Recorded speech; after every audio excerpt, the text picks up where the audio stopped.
What's up guys, I'm randomfrankp, and today's video is the highly anticipated review of a keyboard that I showed off the prototype for a few months ago from its initial Kickstarter phase, and it's finally here.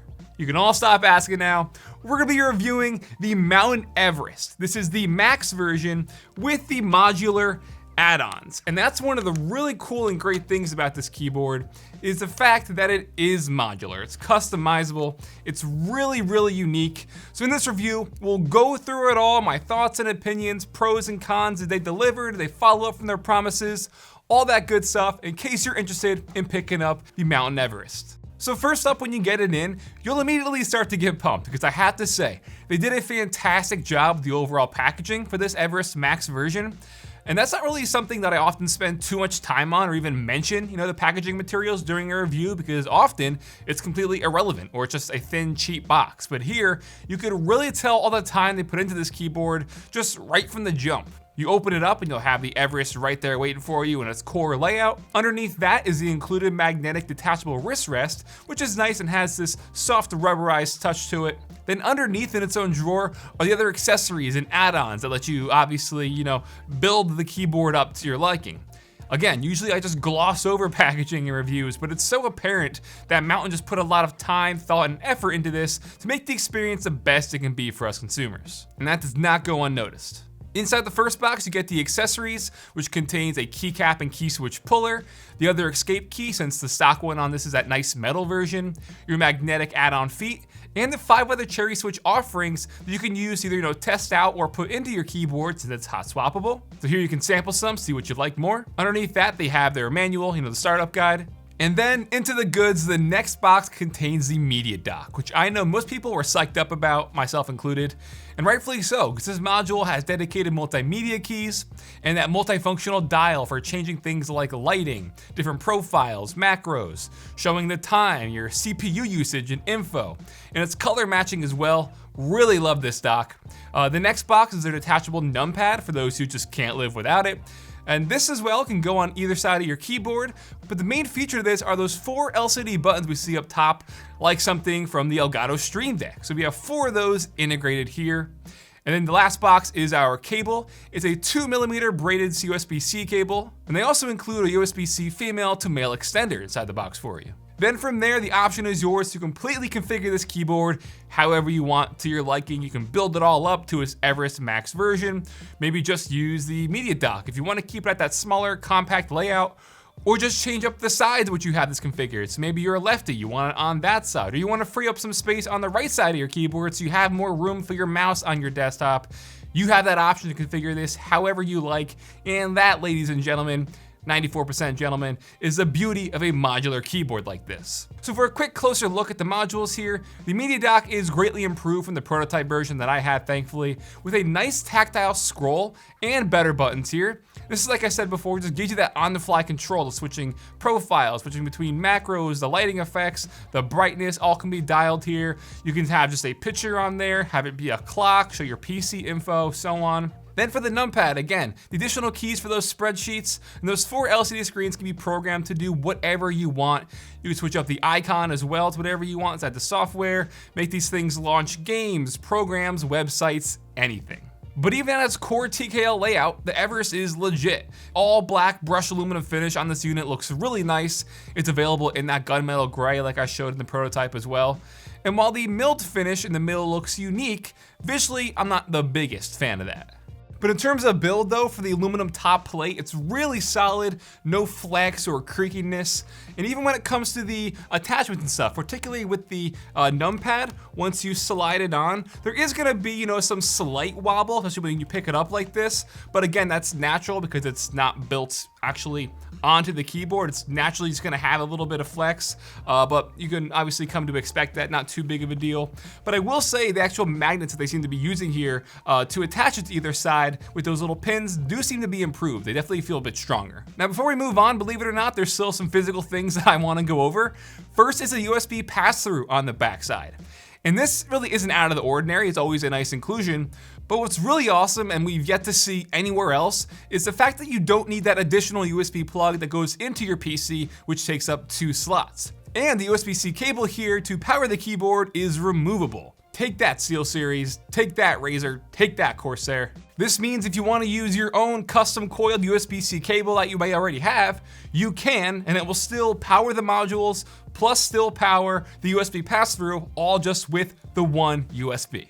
Then lastly, before we move on, in terms of RGB, we do have per key lighting and a strip that goes around the entire keyboard for some slight underglow on your desk. And that RGB even extends to the numpad. It can be configured via the dock like I showed you, or take it a step further and customize it inside their software, which I'll show you in a minute. I will say the RGB isn't the brightest that I've seen, but it's really not a big deal. You still see it, it's still apparent, it's just not the brightest, like I said. I will also point out the LED lights they use in here don't produce that cool white.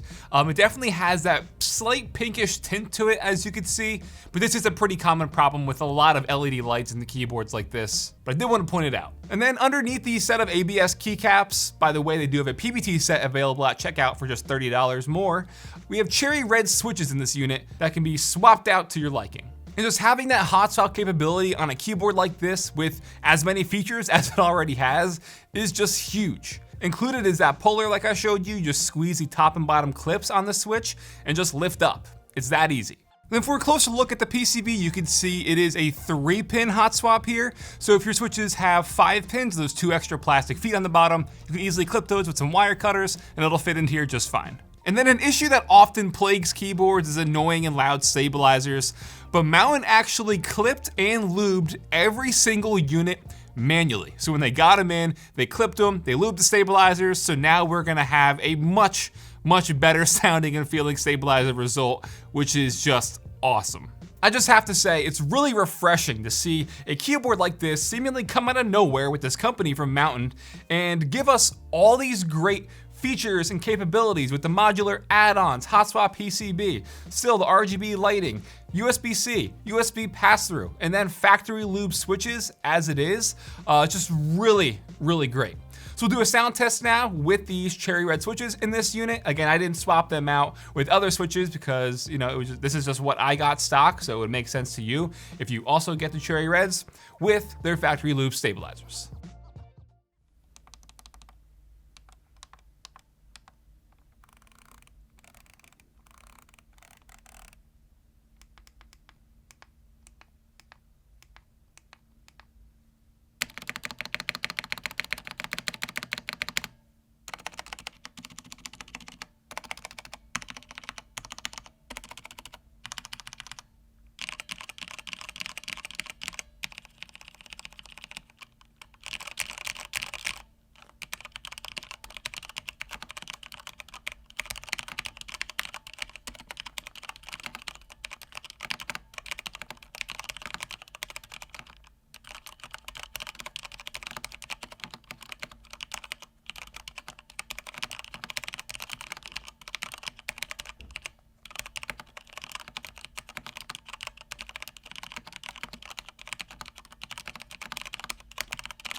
Okay, so in terms of sound quality, yes, it sounds like reds on an aluminum plate like we've heard before from companies like Corsair and stuff, but the stabilizers obviously vastly improved from most other keyboard companies out there.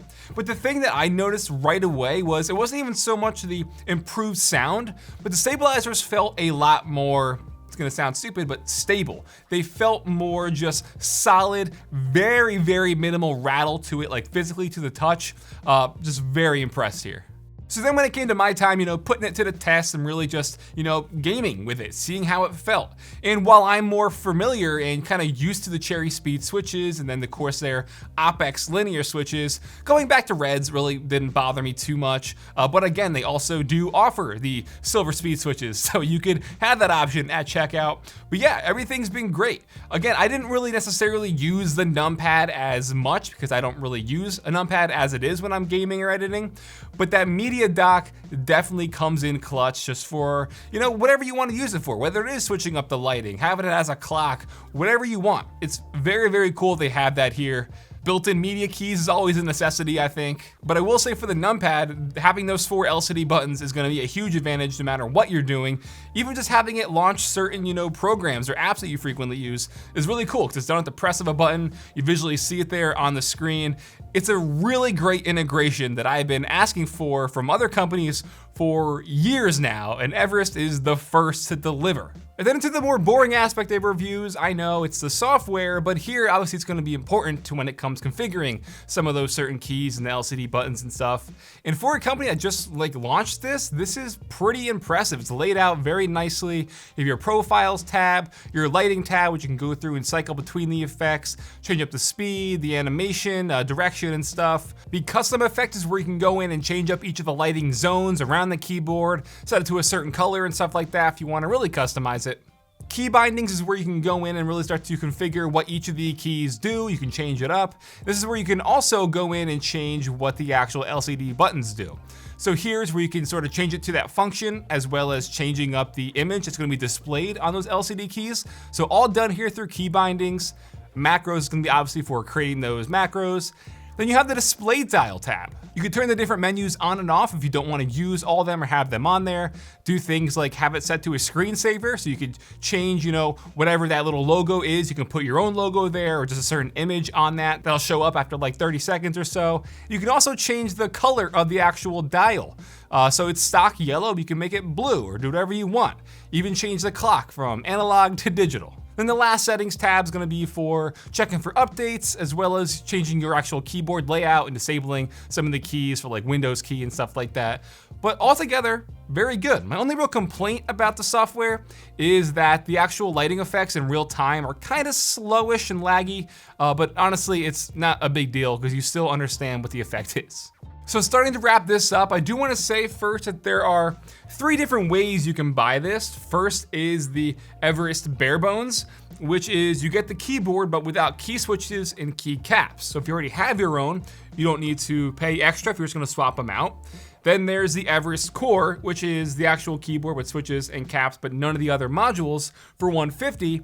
And then with the modules, with everything all built up, it's $270. That's definitely a bit pricey, admittedly, yes, but also, you take a look at everything you're getting here. The technology, the customization to swap it up, add the modules wherever you want, plus all the great features that I mentioned numerous times throughout with the USB-C, USB pass-through, hot swap switches, loop stabilizers, everything that you're gonna want a keyboard to give you. This has for $270. Yeah, it would be great to see a little bit cheaper, but I assume this wasn't really cheap to make, and there's nothing out there like this. So they can do that. They can charge that. And I think, all things considered, it's a fantastic keyboard. Like I said before, it's just really refreshing to see a company come out of nowhere, put every other gaming keyboard company to shame really, and deliver a really great final product. Because that's the thing. With it being an initial Kickstarter, people were concerned, is this ever gonna come out? Is this actually a real thing? Yes, and it's better than 99% of the gaming keyboards out there right now. My only 2 cons, if I could, like I said, sort of bring up some, I'm not the biggest fan of that milled sort of effect, kind of like behind the keys and stuff, around or inside the brushed aluminum. And if the software could maybe make those animations a little bit smoother, that'd be cool, but not a big deal at all. So yeah, that'll wrap it up for my review of the Mount Everest Max. Hope you all enjoyed. I know I'm loving it. I have a lot of feeling you guys are gonna too. If you wanna check it out, I'll put a link for you in the description down below. If you like this review, give it a big thumbs up, show your support. Feel free to follow me on Twitter at randomfrankp. And lastly, if you haven't already, hit that subscribe button. Well, I hope you enjoyed. Have a good day.